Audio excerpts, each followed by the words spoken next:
ಕೊಪ್ಪಳ ತಾಲೂಕಾದಂತ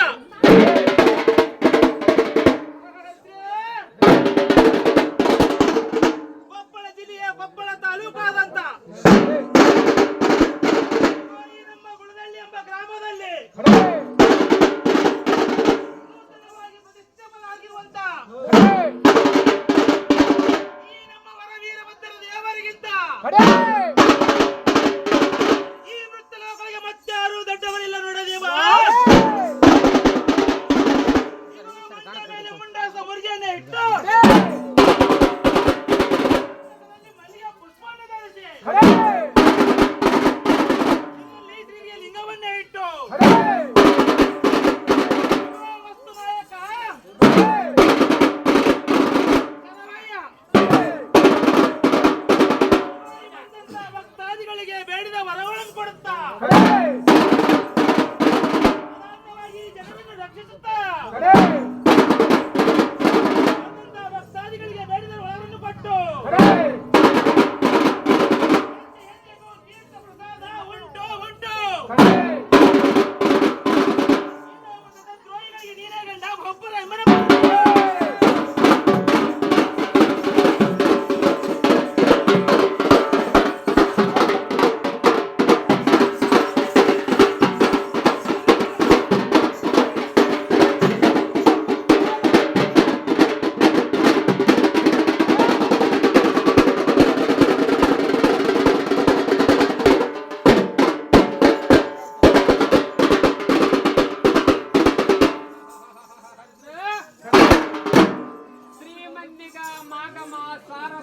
ವೀರಶೈವಾಚಾರ್ಯ ಪರಾಯಣರಾದಂಥ ಸದ್ಭಕ್ತ ಶರಣು ಶರಣಿಯರೆಲ್ಲರೂ ಅತ್ಯುತ್ತ ಕೊಟ್ಟು ಕೇಳಿ. ದಕ್ಷ ಪ್ರಜ್ಞೇಶ್ವರನು ತನ್ನ ಮಗಳಾದ ದ್ರಾಕ್ಷಾಯಣಿಯನ್ನು ಸರ್ವದೇವತಾ ಸಾರ್ವಭೌಮನಾದ ಶ್ರೀಶಂಕರನಿಗೆ ಕೊಟ್ಟು ಮದುವೆ ಮಾಡಲಾಯಿತು.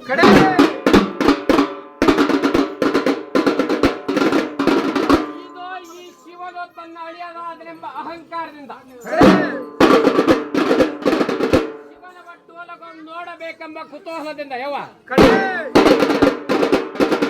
ಶಿವನ ಬಟ್ಟೋಲಗವನ್ನು ನೋಡಬೇಕೆಂಬ ಕುತೂಹಲದಿಂದ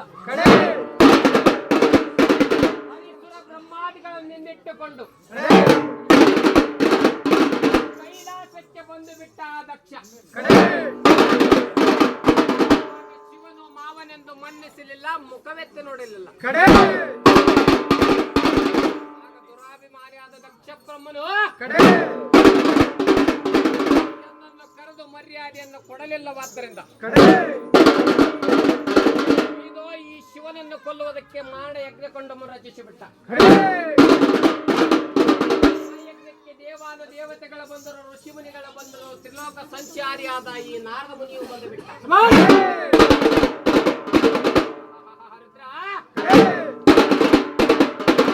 ಇದು ಈ ನಾರದ ಮನಿ ಬಂದು ಬಿಟ್ಟ. ನೋಡಿದರು ಪಾರ್ವತಿಯು ಕಾಣಲಿಲ್ಲ, ನೋಡಿದರು ಪರಶಿವನು ಕಾಣಲಿಲ್ಲ. ಇದನ್ನು ಕಂಡಂತ ನಾರದ ದೇವನು ಕೂಡಲೇ ಕೈಲಾಸಕ್ಕೆ ಬಂದು ಬಿಟ್ಟ.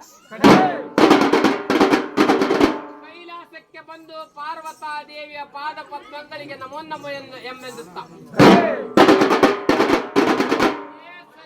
ಸತ್ಯವತಿ ರೂಪದೋರತಿ ತಂತ್ರೋಪವತಿ ಆ ನಿನ್ನ ತಂದೆಯಾದ ದಕ್ಷ ಬ್ರಹ್ಮನು ಹೋಮ ಮಾಡುತ್ತಿರುವನಂತೆ. ಆ ಯಜ್ಞಕ್ಕೆ ನೀನು ತೆರಳಬೇಕು ತಾಯಿ ಎಂದು ಪಾದಕರಿಗೆ ಬಿಟ್ಟರು.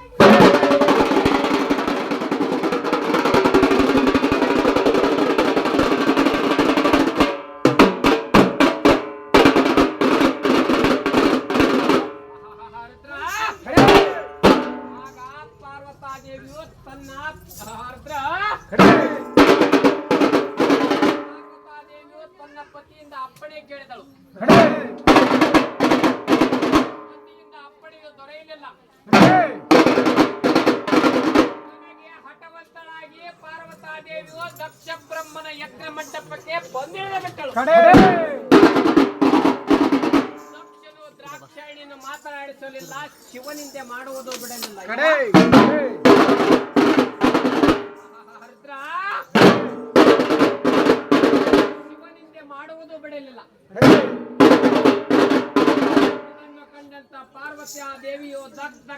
ನಡೆಯುತ್ತಿರುವ ಯಜ್ಞಕೊಂಡದಲ್ಲಿ ಹಾಡಿ ಕಡೆ ಪ್ರಾಣ ನೀಗಿ ಬಿಟ್ಟರು.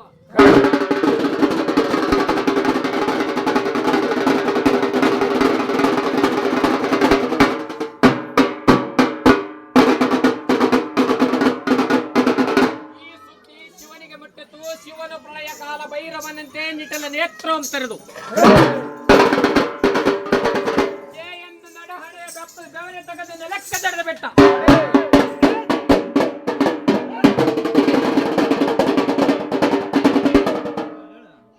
ರುದ್ರ ವಿಭ್ರಮಿಸಿ ಬಿಟ್ಟ ನಮ್ಮ ಕರವೀರ.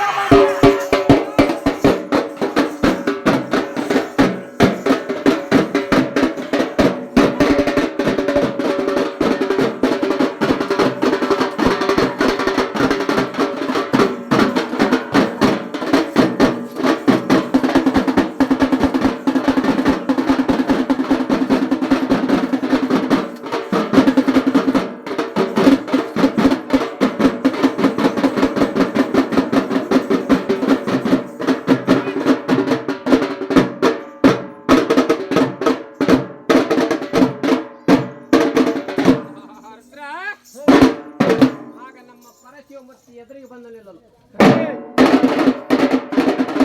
ನಮ್ಮ ಕರವೀರ ಭದ್ರ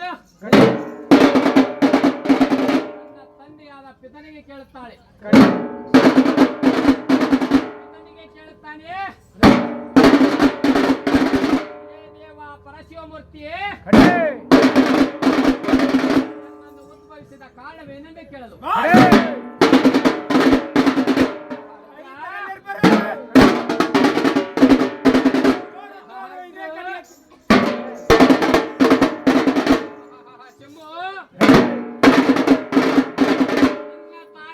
ಪಾರ್ವತಾದೇವಿಯು ದಕ್ಷಿಣ ಯಜ್ಞ ಮಂಟಪದಲ್ಲಿ ಮಡಿದರವಳ ಮಗನೇ,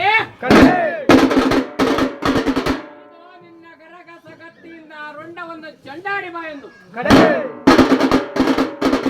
ಅಪ್ಪಣೆ ಕೊಡಲು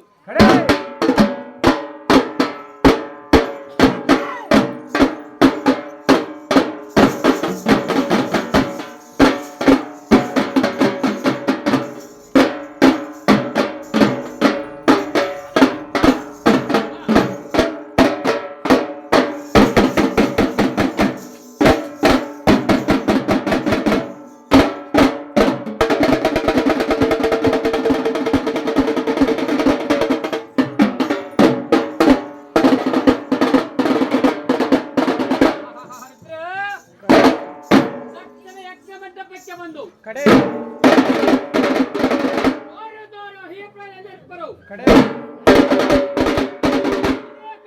ಬಲಿಯು ಕಡೆಯನೆಂದು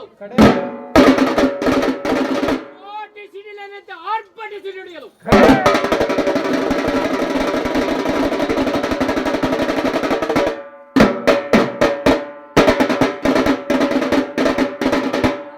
ಮುದಿಯ ದಕ್ಷ ವಿರ್ಭಾಗ ಕೊಟ್ಟೆಯ ಸರಿ ನನ್ನ ತೊನ್ನೆಯನ್ನು ಅಪ್ಪಣೆ ಪಡೆದು ಬಂದಿರುವೆ. ವಿರ್ಭಾಗ ಕೊಟ್ಟೆಯೇ ಸರಿ ನನ್ನ ಗರಗಸ ಗತ್ತಿಯಿಂದ ನಿನ್ನ ರೊಡ್ಡ ಒಂದು ಚಂಡಾಡಿ ಬಿಡುವೆನಪ್ಪ ದೇವ.